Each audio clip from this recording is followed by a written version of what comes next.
The number of Texas inmates housed outside of the county where they were arrested is growing. According to the Texas Tribune, that number went from just over 2,000 in June of 2019 to more than 4,300 in June of 2024.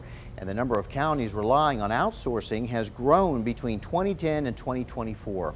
It's creating challenges for not only families with incarcerated loved ones, but also county budgets across the state. Joining us for some insight is Pooja Salhotra with the Texas Tribune. Thank you so much for being here. Thanks for having me on. You paint a really vivid picture of the challenges that this creates for families with people who are incarcerated when that loved one is moved somewhere else. Can you tell us more about that? Sure, yeah. So I talked to several families of folks who are behind bars, and they've been moved from, say, Harris County here in Texas all the way to Louisiana, or in some cases, Mississippi. And what they're saying is that, of course, it's harder to visit their family who are in jail when they're so far away. Sometimes they have to travel hundreds of miles away just to get maybe an hour of their time. Also, some of them are saying it's more difficult to connect with attorneys. Most of these people are pre-trial, meaning they're legally presumed innocent and they're awaiting the resolution of their cases. And they say it's more difficult to connect with their attorneys when they're so far from home. So you also detail how this is really an issue that affects us statewide. Some of the reasons are overcrowding and then understaffing at some of these facilities. And what kind of solutions are the counties coming up with for this?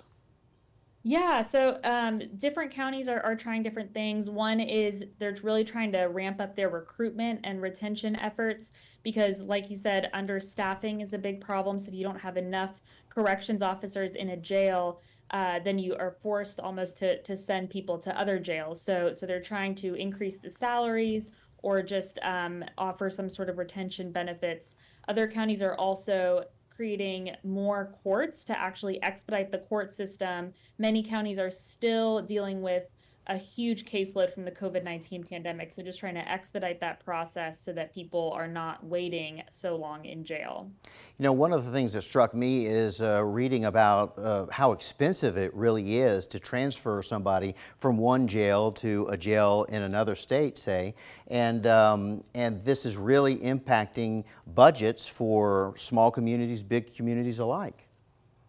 Yeah, Harris County says that they spend about $50 million a year on outsourcing. That means sending people within Texas as well as all the way to Louisiana.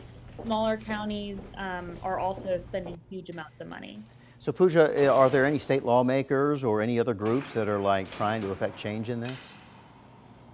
Yeah, bail reform is something that has come up in the past few legislative sessions. So there's people who are saying that some people are sitting in jail simply because they can't afford the amount of money that it would take for them to get out, that bail amount. So there are advocacy groups who have been pushing for bail reform and trying to get lawmakers' attentions. The Texas Commission on Jail Standards, which is the agency that oversees all the county jails, they have recognized in their last few meetings, that people are continuously raising outsourcing, especially out of state, as a problem. And they have basically indicated that it would be up to the legislature to maybe make some sorts of changes about when you can ship someone out of state.